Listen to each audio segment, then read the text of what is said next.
So, welcome, Bruce. Um, I have really been looking forward to have this talk with you today, and I'm so happy that you want to take the time out to to speak with me. Um, so, the reason why I asked for your time and asked to do an interview with you is that I was at this course, or I met you at this course in England a few years ago called The Old Way, where you were a code, what's it called, a code teacher, I think you say. Um, and uh, and of course, you talked several things about these indigenous tribes and people around the world that you have met through your work, which of course I will maybe ask you to introduce yourself now, so people know who you are. Um, but but But in one of these meetings, or one evening, I remember we were sitting around the fire and talking about, especially this movie that you were making. I think you were making it at that time. It was almost done, or maybe that just you just finished.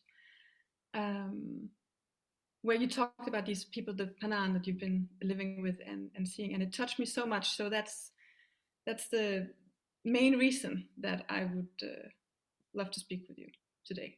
Um, but maybe Great. Bruce, first I will let you like introduce yourself and maybe tell a little However, bit yeah, who you are and what you do and wonderful. Well, it's really nice. I was really excited to get your invitation. It's lovely to see you again. And I know that we did have some amazing conversations around the fire, and let's hope we can capture some of that again and share it with your listeners and viewers. So yeah, my name's Bruce. I don't know why it's quite weird. I'm talking to you. You know this, but I'm actually talking to everyone else. But everyone else who's yeah, listening. so via you, Sophia, I'm Bruce, and I guess I'm really lucky in that I had an amazing job for a number of years where I got picked up by the BBC to basically go and visit Indigenous peoples around the world, remote Indigenous groups around the world, and live with them. And that was a TV series that I made, I don't know, 15 years ago now. And it clearly changed my life dramatically. And the only remit was to go and be with a family who would invite me into their home and experience their life in whichever capacity it was that they wanted to share their life with me. And so that meant basically getting a chance to see the world through the eyes of people living in these remote places who are always very deep nature connected and wise in so many ways. And I mean, I could talk forever just about those experiences. But you mentioned the Panan and my latest film, and basically to try and sort of cut a long story short, the Panan was one of those groups that I visited in my sort of 3 or 4 series, many years of traveling. Um, and they were actually the last group that I visited. And the reason that they affected me so much was because during all of these trips, I was having so much insight and wisdom into human nature, ideas around society and relationships and belonging and healing and child rearing and spirit and all the stuff, and so much um, that I could learn from all those experiences. And of course, over a period of time, I was beginning to build up a picture of what humans are like and what we're capable of and what we what our sort of shared ancestry is really. Uh, and then I met the Panan and realized that I was in the presence of a completely different type of society that I'd never come across before. And essentially everything that I'd learned and thought I knew, I had to kind of reevaluate. And I realized that here was a group of people who offered me an insight into something so different that it was like everyone that I've ever met in my life could be on one side and then the Panan on. I mean, Mhm. and that's quite a weird thing to say because I've really gone off on one now, haven't I? Because this is supposed to be just an introduction. No, I've just dived in, haven't I? I do about. apologize for that. It's not much of an introduction. I'm just going straight into the topic. But why not? I'm in the flow, I guess. Yes. So, I mean, to cut a long story short, I realized that everyone else that I'd ever lived with had entered into the game of hierarchy, power, ownership, and hierarchy and power, basically, and competition and aggression. And here was a group of people that had none of that. They were egalitarian. They had no leaders, no shaman, no tribalism of competition between tribes or anything. It was just vast swathes of people all living in a similar way without any of that. And then what I subsequently learned was that actually this wasn't just an anomaly in the middle of nowhere, but this was an indication of how all humans were for the vast majority of our time on the planet. For 95% of our time on the planet, it's now commonly accepted that all humans lived in this way. And then the only groups of people who still have these traits are the last vestiges of peoples living in Africa and Southeast Asia who still haven't been affected by the Neolithic revolution or the agricultural revolution. Mm-hmm. So when you find still nomadic hunter-gatherers living in Southeast Asia and Africa, they all have these similar traits. And anthropologists have now begun to sort of unpick that and realize that this was actually how we all were. So for me, as someone who'd traveled the world, living with all these tribes, having all these insights, I suddenly realized, no, what I was experiencing with all of these tribes, no matter how beautiful and ancient and timeless and flamboyant they may look, in actual fact, they're all really quite modern when you look at it in the whole span of time. And that they've all entered into a type of society, which we are also in, that is, they're on the same conveyor belt that we're on towards the sort of relationship we have with nature and each other, and all the problems and disparity and wealth and the stresses that come from that and all of the things. And here were a few people offering me an insight into how actually we managed to remain living in relative harmony with each other and the environment for 180,000 years. You know, and it's only in the last 10 or 12,000 years we've been in this new type of relationship that's causing all these problems. So for me, it was like, wow, no one knows that. No one knows that. It's like, how come no one's talking about that? How come that we all think it's ever been thus? We all think that it's always been patriarchal, it's always been aggressive, it's always been competitive, it's always been warlike. It's like, no, it's just not the case. And I was like, oh my God, I need to share this knowledge. And so basically that is what spurred me on. And I'll finish in a second, but just to complete that little introductory segment, I guess, after doing that tribal series, I then did 2 other series for the BBC. One was going down the Amazon, so 8-month trip around the Amazon, and that was looking at like globalization and the effects of consumption on various peoples and the environment. And then another trip all around the Arctic, which was just looking at climate change, ultimately living with people who were affected by climate change. And so those 2 also very big series for the BBC also gave me a huge amount, a sort of massive download into what we are doing in the world and the effects of our way of life on others and the environment. And how it's coming home, you know, it's going to come. And so this was like a huge impact on my life and awareness. And then the BBC were like wanting to invite me to go and do more shows, more travel and stuff. And I'm like, listen, you've just given me like this huge download. I can't just carry on making these programs going off to China. It's like, no. This is so big. And then I tried to talk to them a little bit about like what I'd seen with the Panan, but of course, everyone, when they first hear about it, just thinks it's romantic nonsense, you know, some sort of utopian dream. And it's like, and I'm like, no. And the trouble is, I hadn't formulated it. I mean, this has taken me now years to really figure out what it was that I'd experienced there. And I've also now met other groups who have similar traits and learned much more. But ultimately, I ended up leaving the BBC and then making this film, which I spent about 10 years making, called Tawai. And so, Wow. and that was around the end of making that film that I then met you. Yeah.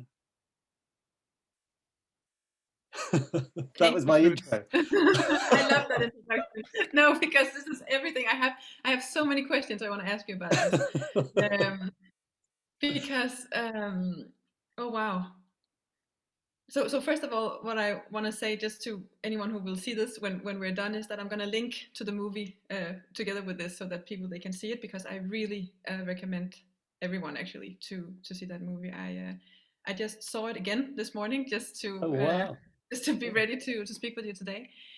And yeah, wow. I mean, there's so many things I feel like saying about it. So first of all, Bruce, I think the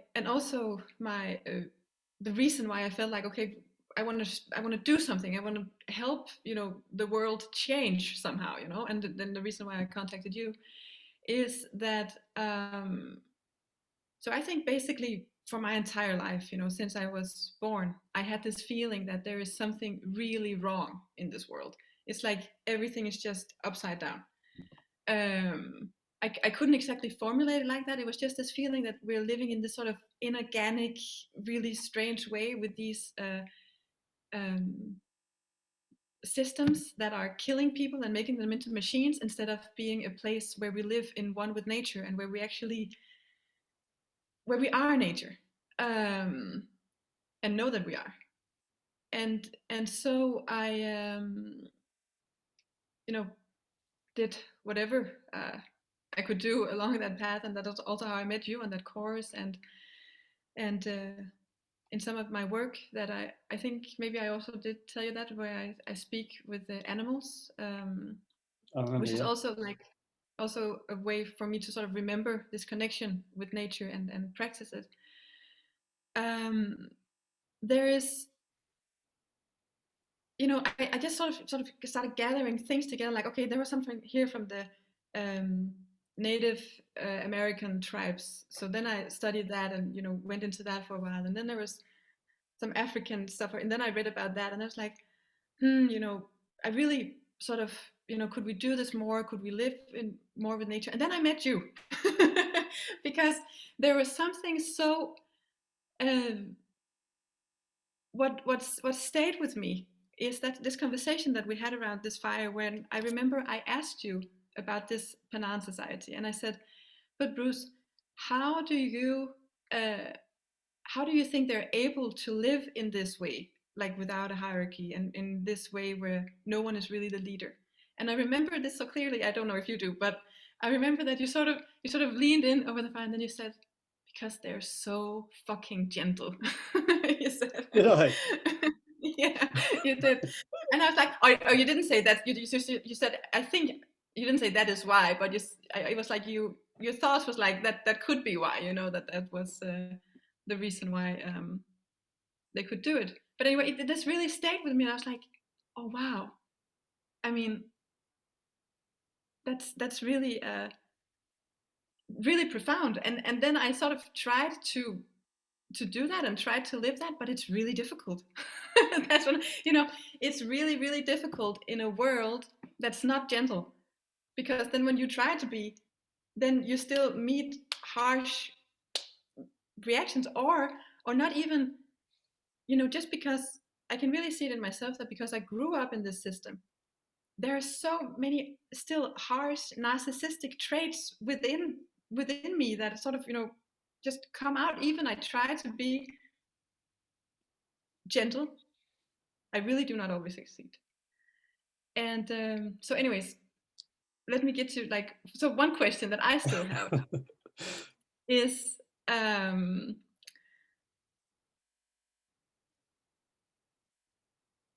do you have any thoughts about how we best possible integrate this, like, in the world, like How do we spread this? How do we? I don't want to say return to living like that, because I don't really think we need to return to anything, but create it in a new way, like really, yeah. Yeah, no, Yeah. absolutely. I think I need to give you an upgrade as well on where I got to with the answer that I obviously gave to you last time, which sounds like this question is actually that. Um, so crumbs. Well, I don't know if I had already been to visit the Mbendjele or not when I met you, but but but my understanding of egalitarianism and the different ways that it can manifest has developed a lot, perhaps since we spoke last. And that's in many ways thanks to the extraordinary work of anthropologists like Jerome and Ingrid Lewis from UCL, and Chris Knight and Camilla Power, who've written great books. I urge people to look at, who are interested in this work, to look at their stuff. Um, and I had the great fortune of going to the Congo with Jerome and Ingrid Lewis. And you'll notice in the film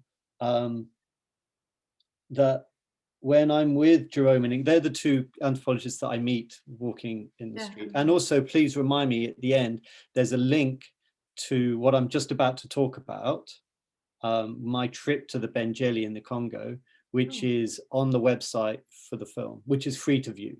And anyone who's interested in what we're talking about now has to go and watch this link, because all that I'm going to be talking about isn't really featured in the film Tawai, but it is much more clearly featured in this link. And it was something that was originally in the film that I had to take out because I was entering into such hot water that I just got cold feet. And that's not, how can that even be possible? Entering into hot water to get cold feet. No, I get what you mean. But you know what I mean. Yeah. We're gonna put that. I got the fear. I got the fear. And so it got taken out, and sadly some vital elements got removed with it, but the film was already complex enough. So let me try and bring all that together for you. So what I've learned is that when you meet the Panan, and when you see the Panan in the film Tawai, you'll see essentially, as I said to you, just the most gentle people. I mean, extraordinarily gentle. I remember Jerome saying to me at the time, like, these are the most peaceful people on the planet.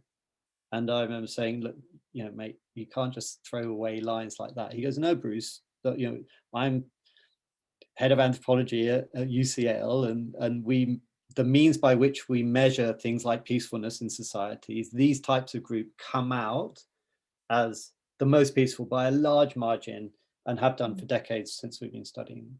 So here are groups of people who are essentially anarchists, no leaders, who are the most peaceful people. But why are they peaceful? And that's the big question. Well, and is that the only thing that can allow you to be an egalitarian society?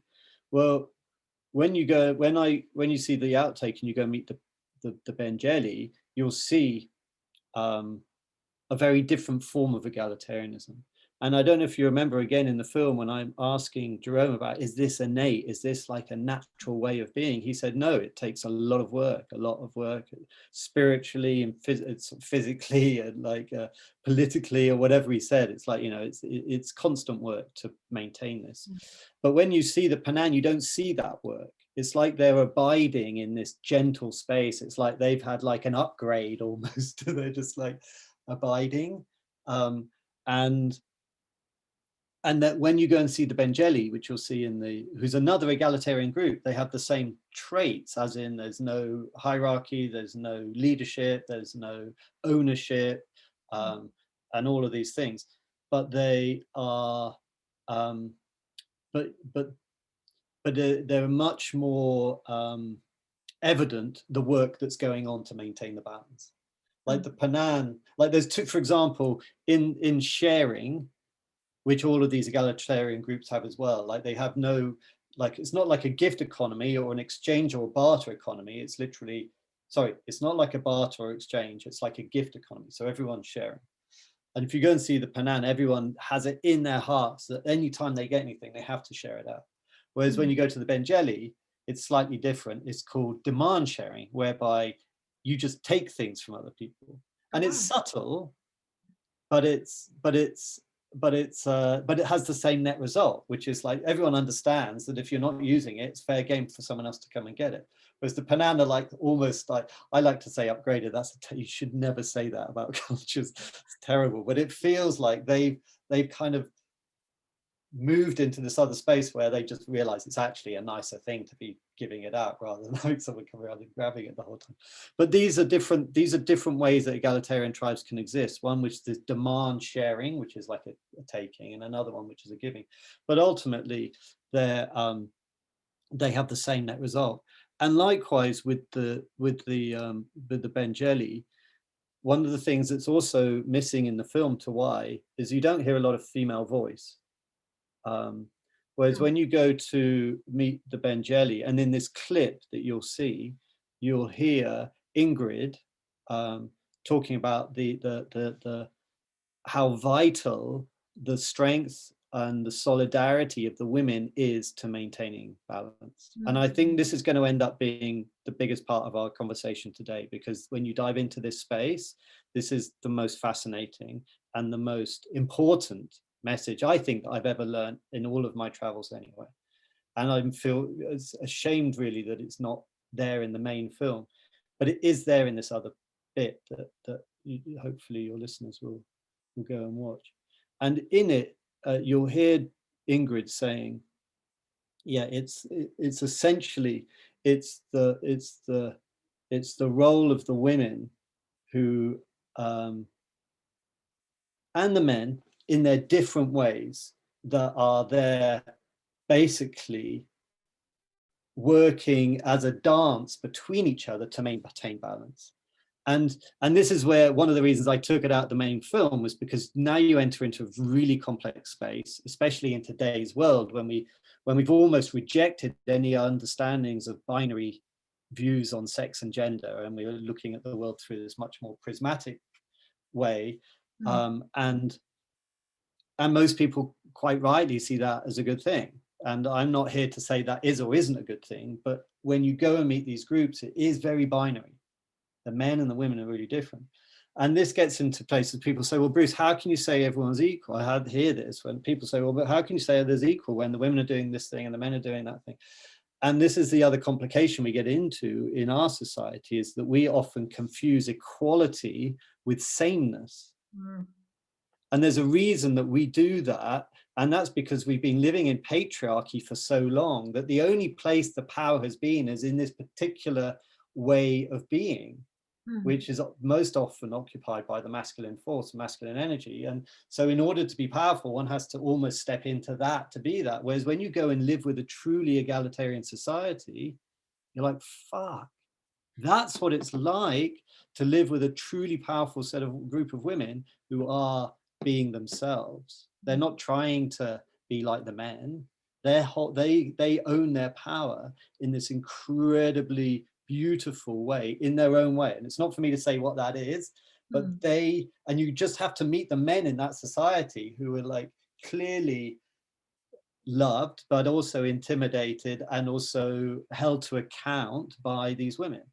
And so when you see the film, this clip that you'll go and look at, you'll basically see the women come together and do these ritual songs and dances where they kind of tease the guys. They feel like tease them pretty strongly, actually. But it's but it's all about the women coming together. It's a solidarity of all the women, the old ladies and the young girls, and they'll all be there. And there's a lot of sex on display. There's a lot of laughter and teasing and song and dance. And they're basically holding the guys to account if they've been a lazy lover or if they've been aggressive in the home or whatever it is, and they'll speak it out. But they're not speaking it out in a way that's like toxic masculinity. We hate you. It's like we're going to tease you and laugh at you, all of us, which is half of your society all laughing at you, until you also can get rid of your aggression or whatever and laugh at yourself and then join in with the rest of us. And in that sense, that form of power is amazing. And you just have to sit with the men during that moment and you realize, shit, this is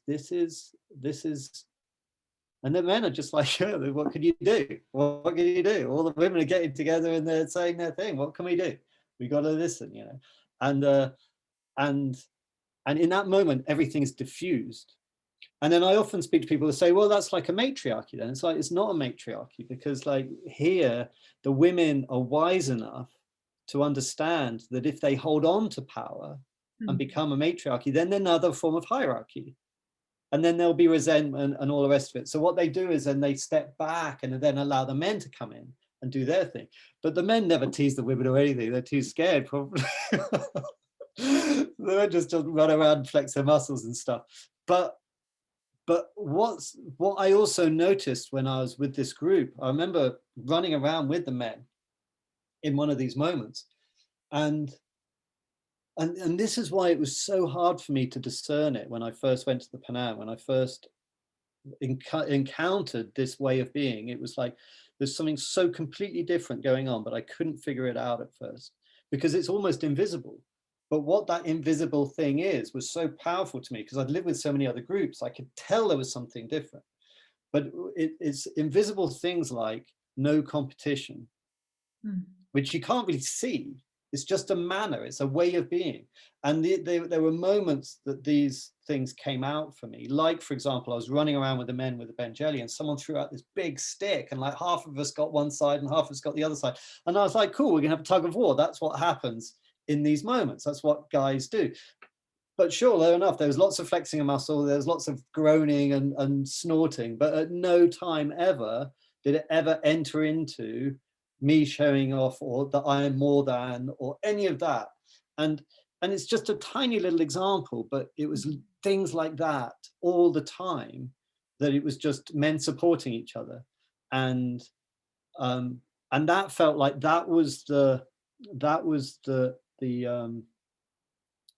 deal that was done by the women. It's like, cool, you're with us, but like you've just got to not be like, just got to calm down your usual masculine tendencies of aggression and competition, and then we're all going to get on fine. And that's what they were being held to account for.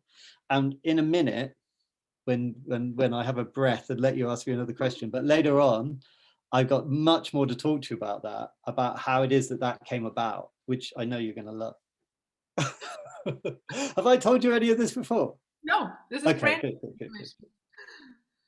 Okay, so hold on to that. So it's just like an add-on question to what you were already saying, Bruce. So am I understanding this correctly, that your experience with the Mbendjeles, that's what you call the Mbendjele, yeah. Mbendjele, is that in this way you're experiencing actually both the men and the women being free and natural in their own power, and Absolutely. not doing this, let's be the same and have the same values or whatever we do in the society. Yeah. And it makes me think of several things. But let me just stay on this question, so you can also finish what you were about to say. Is that because my first question now was like, how do we bring this into our society? How do we, if we want to live more in this egalitarian way, for example? Like, I'm not saying that you have to have the answer, but this is sort of what I'd like to have or hear your idea. Well, about. I think that when I first started talking about this, like when I went to the BBC and said, I want, you know, most people just dismiss it as like romantic nonsense from a time gone by that there's no way of replicating. And like, you know, and it's true that there's many things that happen there that aren't happening here that make it easier for them. The first one being that it's always been like that for them. So it's a continuation of the same.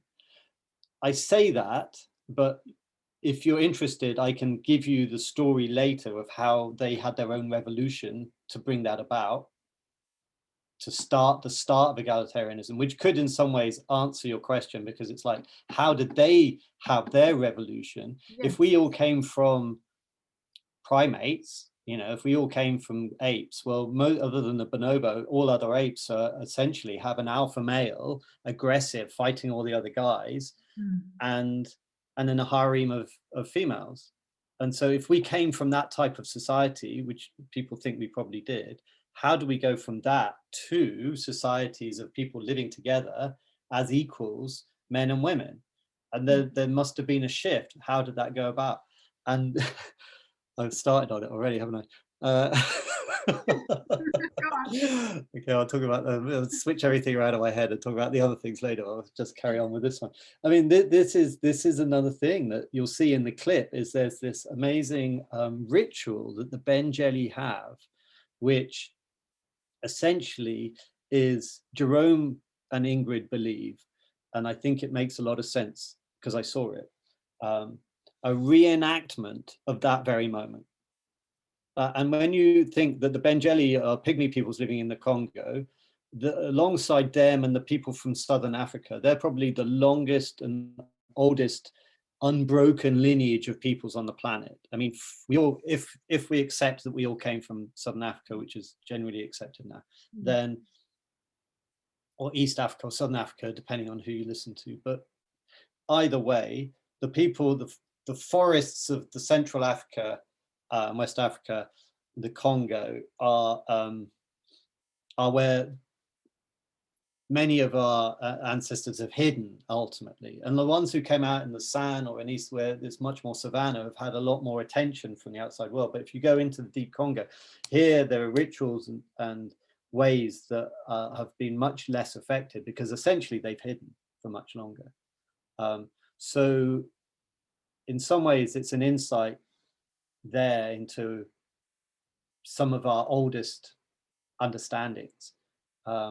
And Jerome and Ingrid and others have done some research on that. And the one ritual that you'll see in the film is this ritual called a jengi, which is, again, has many layers that we haven't time for. But in a nutshell, there's a spirit of the forest that comes out, and it looks like something that's covered in leaves, like long strips of leaves, and it spins around and stuff. And the women will say, this is the spirit by which we first became pregnant. And so, and the strong force and stuff. And so it doesn't take a lot of picking apart to think, okay, this is potentially the alpha male symbolism of the old alpha male.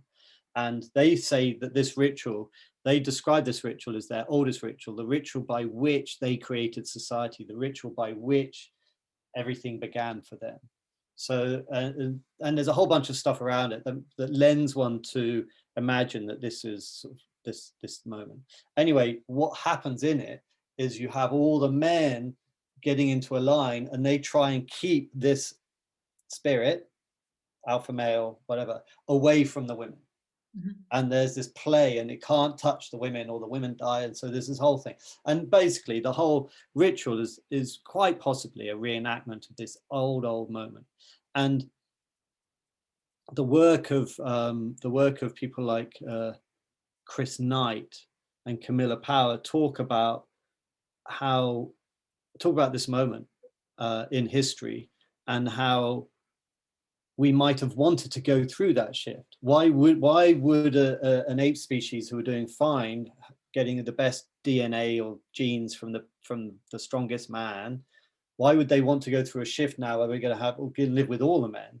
What was that? And if it goes back all the way, there's theories around the possibility that happened because as we stood upright, hips narrowed, you have to give birth earlier to very energy needy offspring that can't fend for themselves because they should still be in the womb. And so basically it's quite possible that the women just went through a transition whereby they needed a hand, they needed some help with this, suddenly babies that aren't clinging to the back, but so ideas around this is perhaps why, but also certain shifts in our species that came about perhaps at the same time, like how when women come together, they come into ostracis at the same time, they synchronize.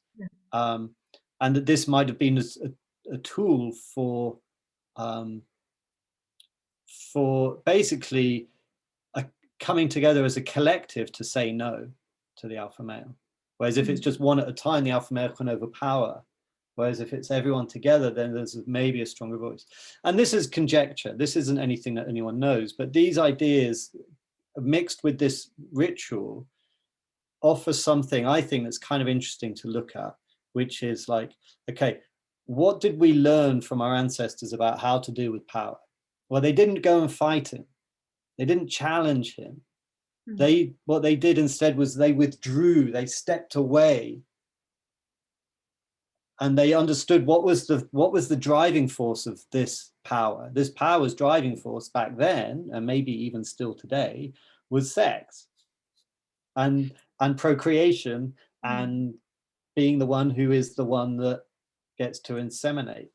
And so they knew that if they could come together as a collective and step away and say no, like a sex strike, ultimately, then that was the opportunity for the other men to come in, provided that they would invite the other men in, provided that they left behind, as I said earlier, their aggressive and competitive ways. And this is like the idea that has been formed around what this moment might have looked like.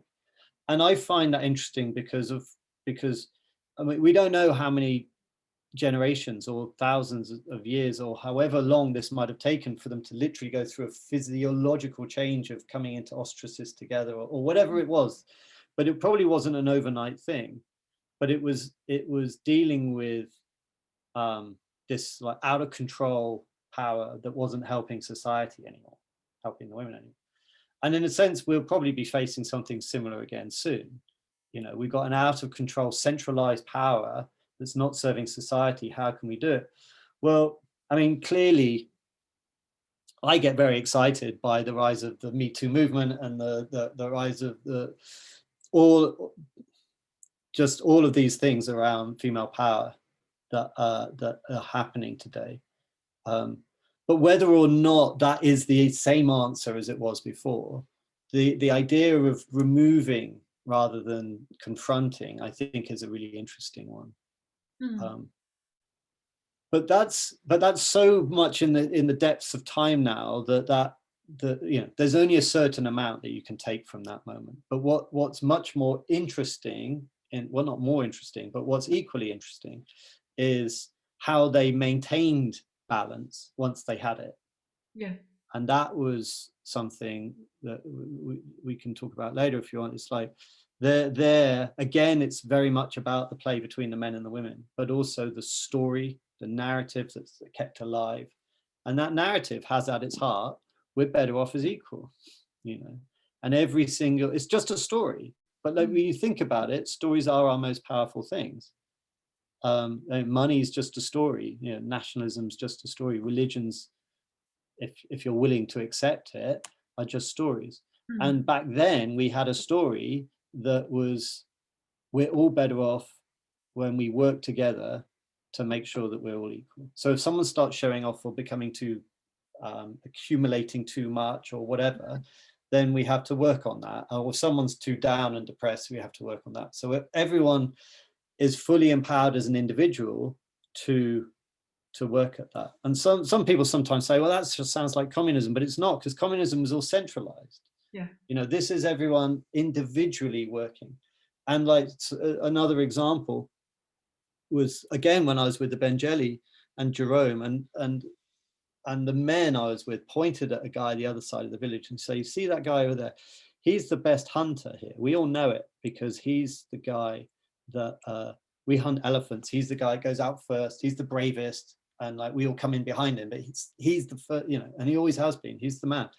But a couple of years ago, he started showing off that he was the man.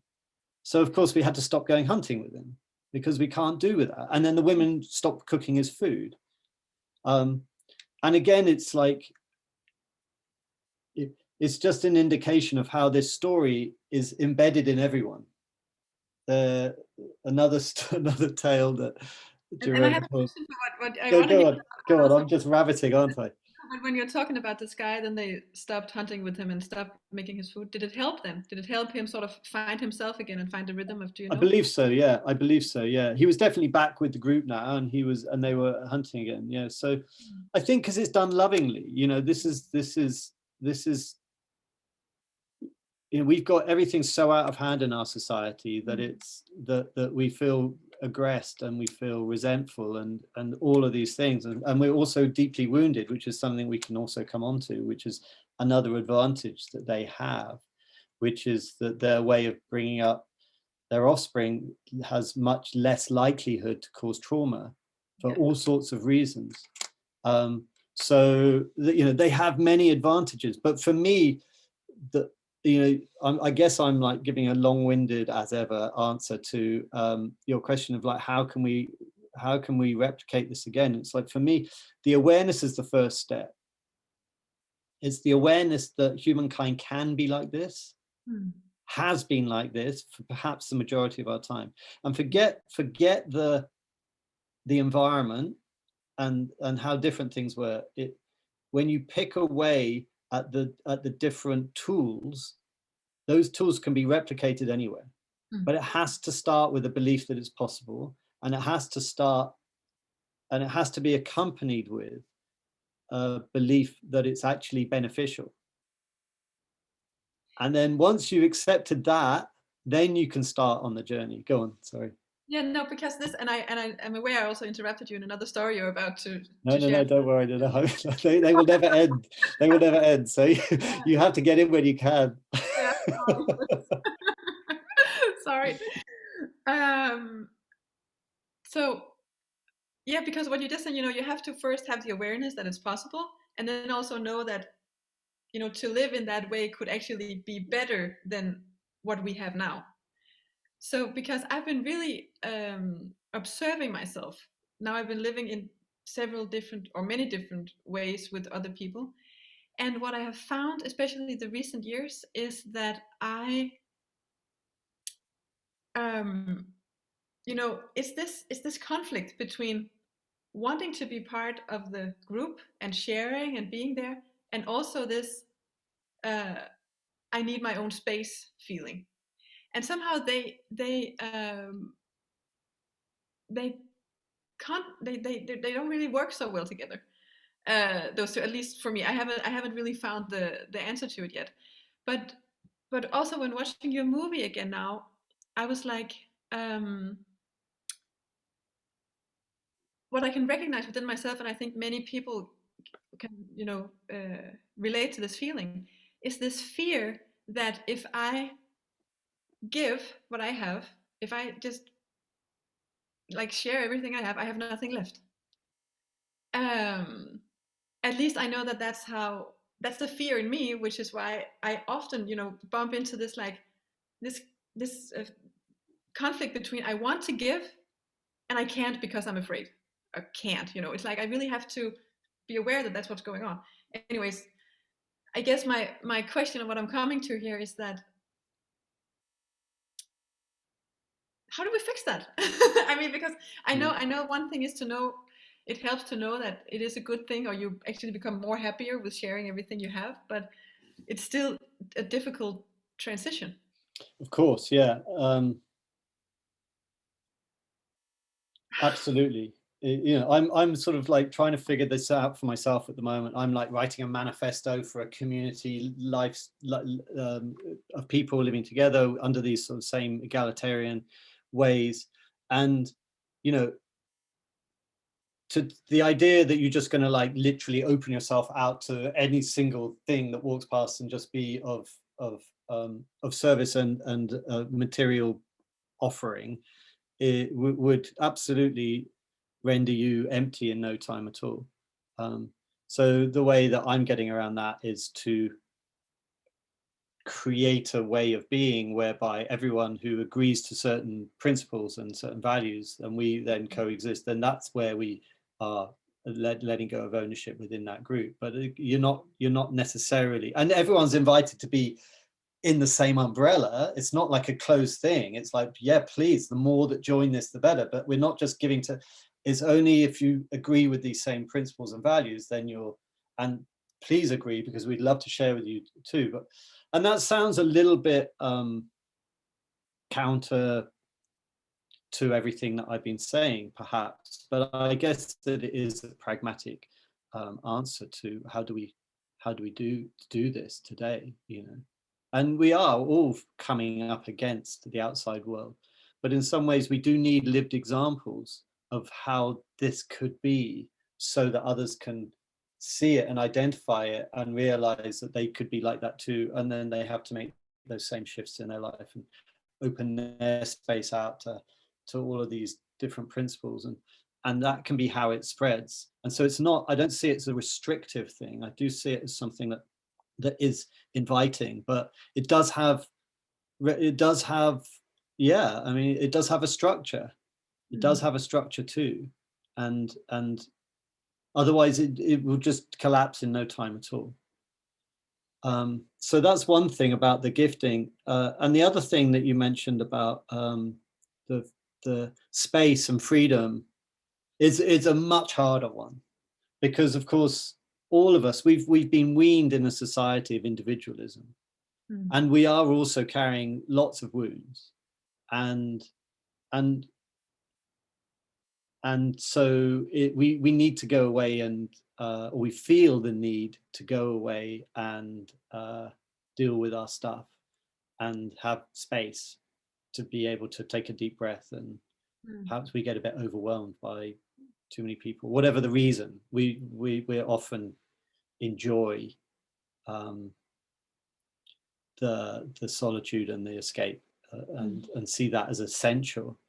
But it's interesting, in my travels, I have to say that if I was to think of the groups that I thought were the most harmonious, there's almost a direct correlation with the lack of barriers. You know, so the more barriers, generally, the more walls, the more troubles. Yeah. And that goes into the family unit and the masculine feminine dynamic and aggression, is all of it. The more, you know, that's why the women coming together in the Mbendjele as a group was where the power was. Them being like that individually in their own homes, yes, there is a power, but it's not as powerful as them coming together as a group. And so likewise with many groups that I've seen, it's like it's the solidarity which is where the power is. But it's also in yeah, it's like for children growing up, you know, you look at the film with the Panan, they've literally just on a few little huts with no walls, or not even huts, like little shelters, like platforms that they put up, you know, all within sight of each other. And, you know, in our world, if I was to have kids and it was just me and my partner in our house, well, we all know that there's stresses, and we can try and hide them as much as we want from our kids, but like kids are sponges, and whether we express it or not, they're receiving whatever's going on. And if there's no vent or outlet for them, then they're absorbing it. Whereas if you're living in a space where they can just go next door, because that set of parents aren't having a bad time, and the freedom for them to flow around is a dissipator of so many of the problems, because kids need some things to happen at some times, and they need other things not to happen, and that is a complex balance there that is much better shared than it is done by one or two people, and we see the results of that throughout our society. So I think that a lot of the traumas that we carry are as a result of our upbringing, and they're much less observed in those sorts of groups. So one of the things that I've looked at myself, because I've also had, like, I really want to escape and just go and be on my own now. It's like, why is that? Is it actually because there's something that's coming up in me that if I was forced to be in that space and go through it, I actually might come out better the other side? Because again, I only say that because of the experience of having seen these groups who are, as I said earlier, the most harmonious seems to be the ones with the least barriers. So that's what makes me think that. I mean, if I didn't have that experience, I would just go, no, we all need our free time. That's essential. So I don't know the true answer to that, but I think that being like we live in these worlds where they're so easy when it gets a little bit difficult to just not be there, to step away. And I think that this is one of the things that I'm trying to write in this sort of like constitution, whatever you call it, this agreement. Is like, the more that we are actually entangled with each other, the more that we're in a sense forced to go through our processes. And we need that so much. And in a sense, we probably won't actually get to a place of deep harmony, but our kids might. And their kids have an even better chance. And that's what we're doing. We're doing this work. It's something that Stephen Jenkinson talks about. It's like, we're doing this work. It's actually not for us. It's for our kids and their kids. And hopefully they may get some sense of understanding what that belonging is about, belonging to a people, belonging to a place. Because we don't have a clue. No, we really don't. No, I like that answer very much, Bruce. And I agree completely with everything you're saying.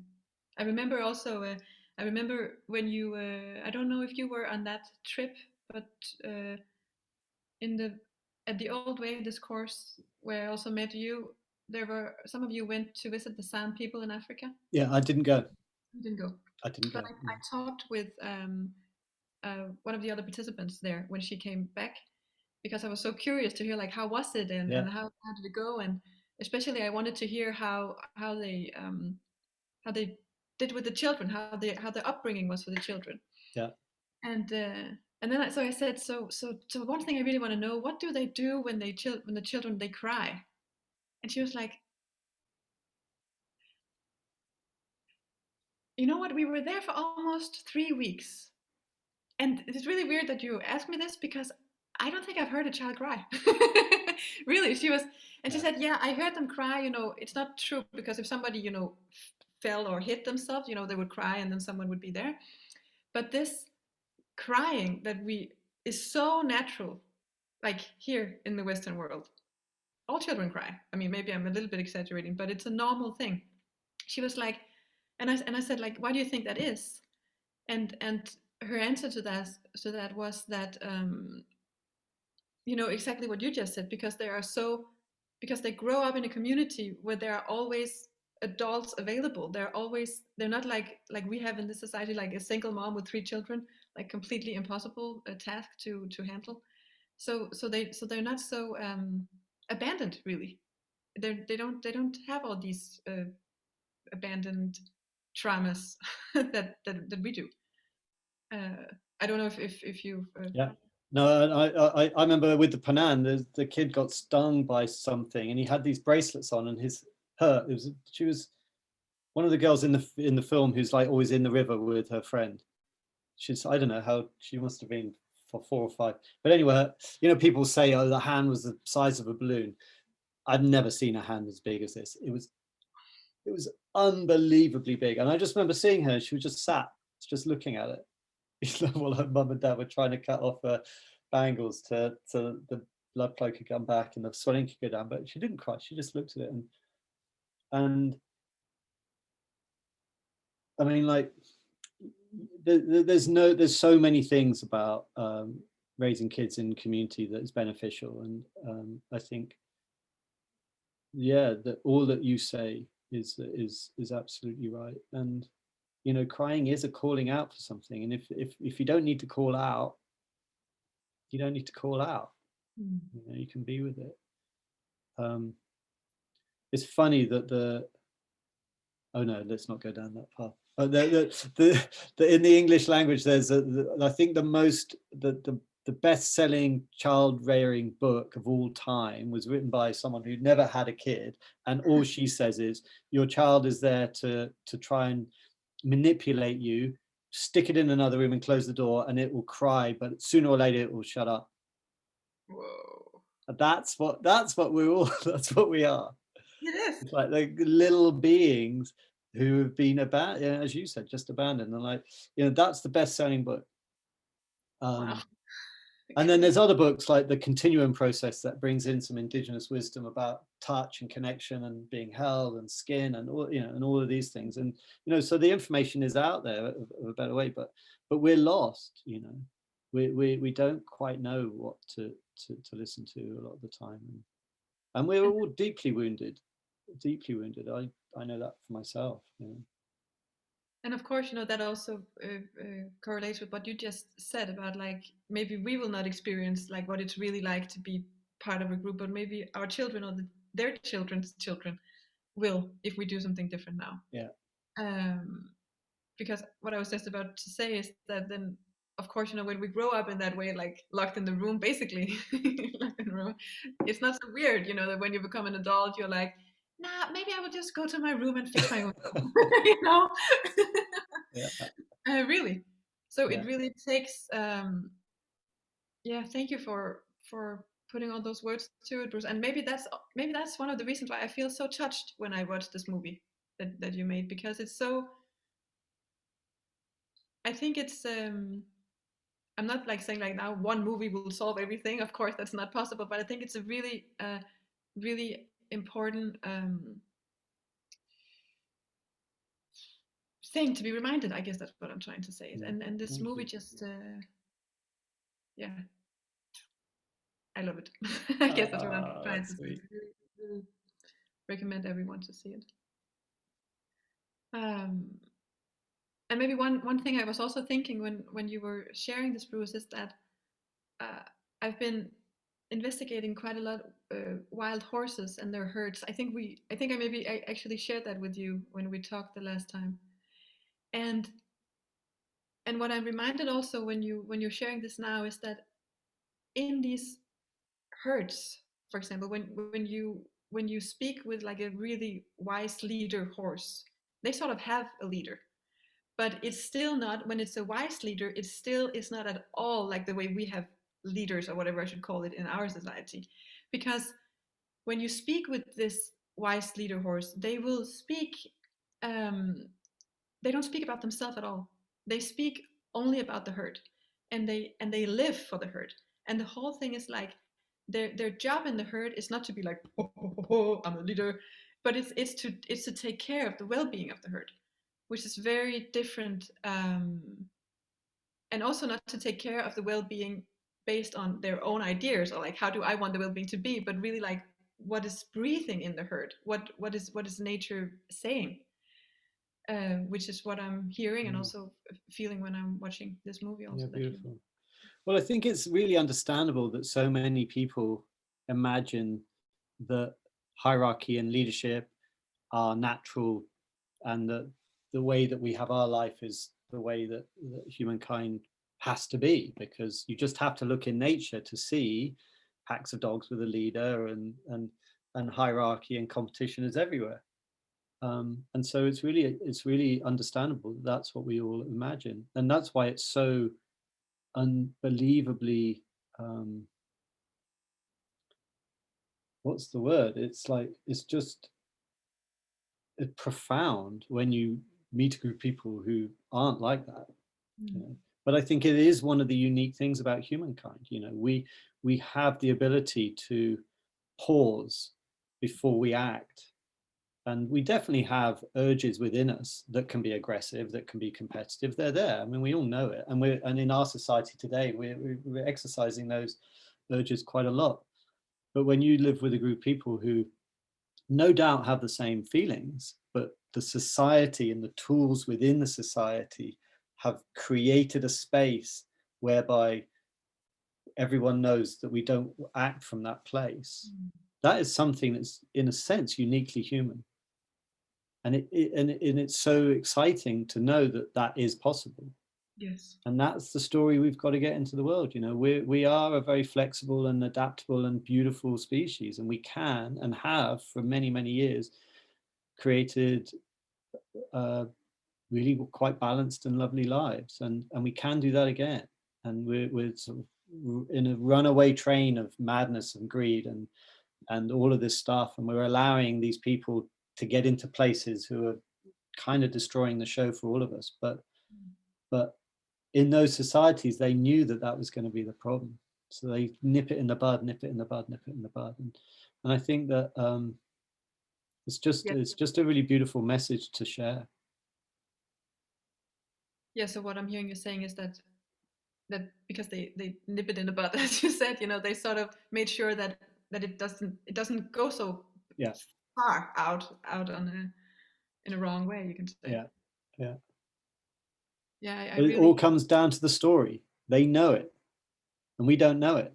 We think different. We think, oh, it's always been competitive, but it hasn't. And that's why this story can be so powerful if people choose to hear it and believe it and all the rest. So that's my work in a way. So in other words, to sum up what I've heard you say is like, when I have this question, like, what can we actually do to bring this about, right? So first of all, to know that it's actually our nature. It's actually our true nature. I wouldn't say it's our nature. No, it's not. It's possible. It's possible. Our nature is many things, but it's possible, and we successfully were able to do it for 95% of our time on the planet. But to say it's our nature would be slightly wrong, because our nature can be many things. I mean, it is also our nature, as you see with the apes, to be aggressive and competitive, but we have the ability to adapt our nature. That's what's interesting. Which asks the question, well, then is that our new nature? The truth is I can't answer that.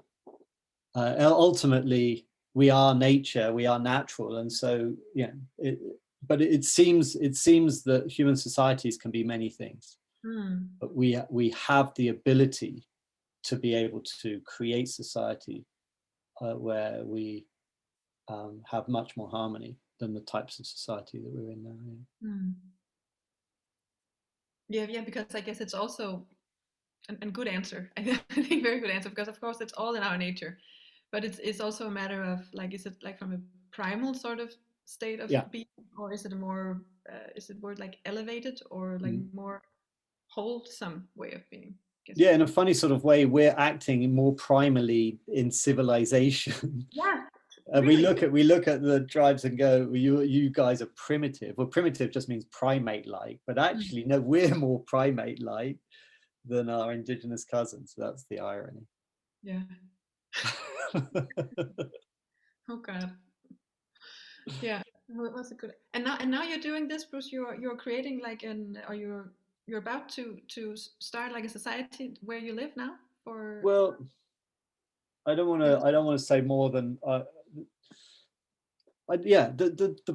the place I got to with all of this, as you were just about to lay out the sort of like the order of things. Yeah, I think awareness is first, and then sort of spreading that message.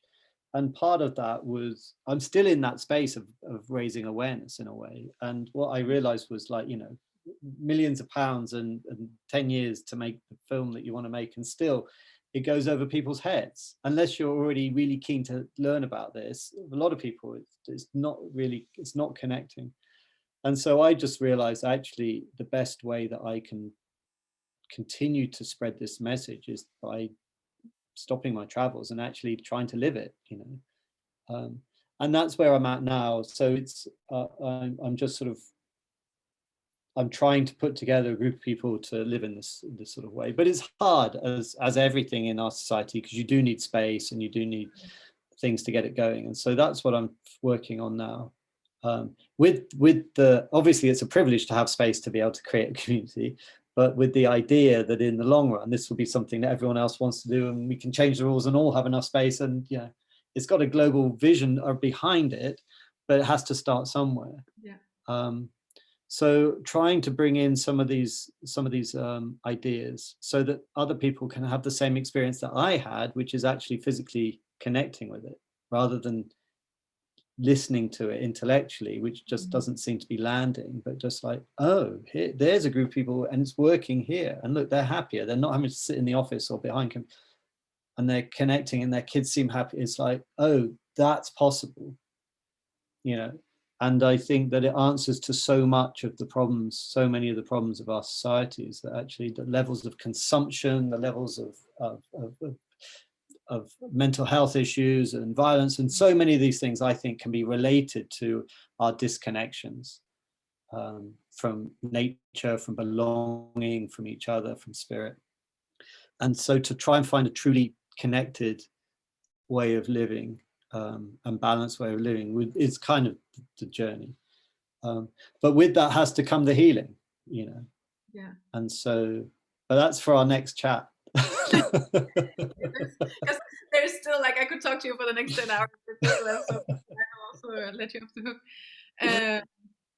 So yeah, so I have, like, in my mind now, it's like it's three sort of like how to go about it. You know, there's this, like, you know, have awareness that it's possible, build societies where this is what we do, and then yourself, maybe it should be in the different order, maybe yourself, like, and then heal yourself, basically, like yeah, I think that the healing can come with the moving into connection. You know, like we go and talk to psychologists or psychiatrists or shrinks or whatever because we don't have community anymore. But actually, if you're thrust into a space and you have every reason to stay and you can't run away, and then the container that's holding you is written wisely enough to understand all of these things, then hopefully everyone will be almost, not forced is the wrong word, but invited to go. If we all understand that we can live in harmony with all of, you know, we can. Yeah, it's going to be easier if it starts with a group of people who've already done a lot of work and lived in community before, but then over time you can invite others in who are perhaps a little bit more traumatized and who need more work, and then, but that's okay because this is for everyone. But the healing can happen in the community. You know, it can happen in that space, and that comes back to that very early point that you made about wanting to run away or wanting to be in there and actually go, okay, why am I running away? Okay, no, I need to look at this. Yeah, and that's the thing, that when you're in the community, you're forced to look at it, you know, because there's nowhere to run. You know. That's really I'm happy that you just changed what I said, because I was just about to say it, let's say, like, then heal yourself alone, and that's not what I meant. The point was actually really your words was better. You know, to do it in the community. Well, the other thing that they have, which is what, you know, the heart of what I'm trying to write now is a set of values, guiding principles that hold them together. You know, that's the most important thing. Is like, for us coming to community together now, it's like, it's not just a group of people who've decided to live together and do permaculture. It's like, you know, what is our deepest guiding values that we're going to hold each other to account. I'm not going to hold you to account for what I think. I'm going to hold you to account to this pre-existing set of values that we've all agreed to. And that could be something as simple as like putting the future generations before ourselves, you know, and the environment that holds them. It's like, okay, no, you can't chop that tree down because that's going to be needed by the third generation from now. You know, and if that's really clear and it's something that everyone in the world could understand, it's like, yeah, it's not about us, it's about the next generations, then suddenly you've shifted. You know, that's in a sense what religions are, but religions were in previous, sort of the existing big religions today, all have beautiful seeds of wonderful sort of societal benefits at their heart, but they're not environmentally aware enough. They're not universal enough. They're still very human-centered. Yeah. I mean, that's a whole level of conversation that people may not agree with. But certainly, to my mind, any set of values that we need to come together with have to have an understanding that caring for the environment is also caring for yourself. It's like we are part of it, and we need to understand that what we do to it, we also do to ourselves. And then when you really take that on board, this is what I'm writing at the moment. It's like when you take that on board, it's like, then you start going, oh shit, I now have to change every aspect of my life. Because every time I fill my car up, every time, it's like, shit, it's like something happening over the hill, over the ocean, destroying other people. It's like, okay. And then it just becomes more and more localized, more and more together. And it's like, and if people can do that together, then we can find just as much joy from all the shit that we were doing before, you know, which we were mostly doing to fill the void of missing something anyway. So, you know, that's the journey. It's the coming together and the reconnecting with place, reconnecting in the groups, and but having this very strong guiding set of principles that hold us. And so that's all part of it. It sounds awesome. So it really does. And maybe one last thing, and then I will really let you go. Is that I exactly what you're saying here now. I also thought about when I watched your movie. This thing that as we are living now in this Western world, you know, just the fact that I'm sitting here using this computer and speaking with this computer, knowing that probably who made it or where it comes from, for sure someone has probably suffered in that because it's not in a really organic matter that it's been made, is my guess. Then just like everywhere I look around, it's like, okay, I am I'm still also supporting someone or something being hurt, something that I actually am not. If I was really asking my heart, is would I want to do this? No, but it's like it's these small things that we're sort of in the society, at least where we are now. There's so many things that we are seeing with our eyes every day that are actually so painful to accept, like there are poor people in the street, and it's so unnatural to have the system like this. And then we just sort of shut down, and then we just go like, yeah, I guess that this is life, um, because it's too much to feel all that pain of things not being right. And that was actually my point. That when I watched your movie and with the Panan again, I was like, somehow now I know, you know, in the movie they also moved into the long houses, which is also not so nice. But before that, before they did that, my feeling was that living like that it, I was just thinking, you know, it must be easier to not, you know, numb yourself because you're not constantly uh, being aware of all these things that is that you're doing that's hurting. Does it make sense what I'm trying to say? You know, that Of course. where you're not being in integrity actually. Yeah, I mean, it's so big to really sit genuinely with the impact of our lives on others and the environment and the world is like is can only just lead to deep grieving, you know, and that's something that we actually have to do. You know, we can't numb ourselves down, because it's only through the feeling that we get pushed into action. If it's just staying like in the mind of like, oh, I don't want to do that because of like some like concept for ecological restoration, then it's much harder. But when you're feeling the trees being destroyed, when you see the forest, when you put your petrol in your car, then you just like, you have to think differently about it. But at the same time, we have to also be soft on ourselves. It's like, we didn't create this that we're in, you know. Yes, we have to feel deeply into the pain, because only through the feeling are we going to make the changes that are necessary. But at the same time, we have to also be soft with ourselves and not beat ourselves up, because we didn't create it. We just got to hold these things in balance, and then try and turn the direction in our own lives as much as we can, always being aware, always thinking, always feeling, and making that decision every time, in the knowledge that we'll make many mistakes, in the knowledge that we will like gorge ourselves when we didn't need to, and all of that stuff. And that's okay too. We can laugh and smile about that too. You know, it's like the hunter-gatherer, the Panan in the forest. They are also taking. They're not living in a cloud and only. They're not fruitarians, you know. No. They're out hunting and gathering, and so they also understand that we all humans, all life exists from the death of something else.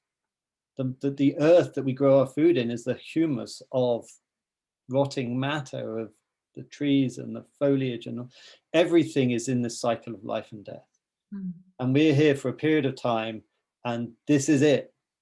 And depending on the philosophy you want to live by, I don't want to escape that. I think this experience is amazing, and let's keep it going in case either I'm going to come back or my prodigies or children or whatever it is are going to enjoy it in the same way that I am. Because like tigers are cool, and elephants are cool, and mice are cool. It's like, let's keep it going. It's great. And yeah, there's pain, and yeah, there's suffering, but that's part of it too, and it's all right.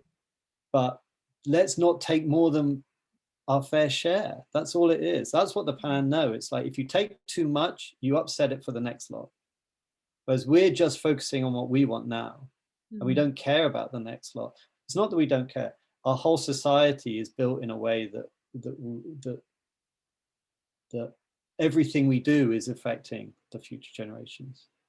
And it's really hard to turn that corner around, but we have to try, because it's actually two reasons. It feels better to do it. It feels better. It's like, especially if you can do it with others, it's like, it's a good feeling. It's like, cool, I've got a purpose now. And like, at the end of the film, you remember Arao saying, he has this line, I think it's the last line he says, it's like, I don't know about planes or cars, but if it doesn't last forever, I don't want it. Unlike the forest, which lasts till the end of time. I mean, it's such a beautiful line. I think it's one of the last lines in the film.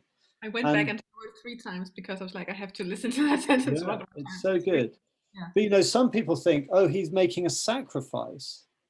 And I'm like, there's not a sacrifice. What it is that he has chosen what's most important for him. In his heart, he's like, okay, what's more important? Is it the future for my children, or is it a little joyride if you can actually see the world through that lens, it's like the future for my children or this other trinket that these people are bringing me. Well, there's no question where his choice is. And it's not like, oh, he's like, he doesn't think planes and cars are rubbish. He thinks they're great. He just thinks something else is better. And that's what he's focusing on. Yeah. And that's what living a life of meaning is about. It's like and the American dream and everything is so individualistic. It's so about ourselves. And this is a point that Viktor Frankl made, who was you might have heard of him. He was the psychiatrist in Auschwitz.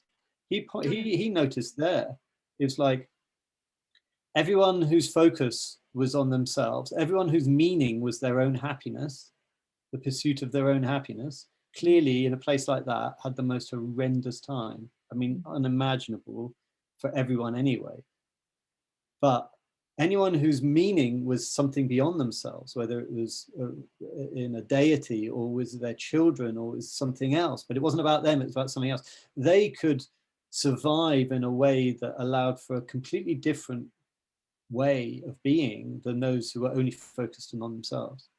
And I think that's something that we've lost in our societies. We're just focused on ourselves, but that's why coming together under a shared vision can allow for us to go through all sorts of difficulties, but those difficulties don't matter at all, because we've got meaning in something that we're working towards. And that's another one of the ingredients that you can throw into your cake. Bruce, I think that's the perfect way to end this interview or this talk or whatever we shall call it. I really enjoyed it. Thank you so much for sharing all of this. As I said, I really feel like I could speak with you 10 more hours, but maybe I will call you again some other day. Yeah. Well, lovely to see you again. Really nice. Yeah. I hope we get to hang out again one day. It'd be nice. Great to see you too, Bruce. Take care. So much love. Thank you. Yeah. Bye.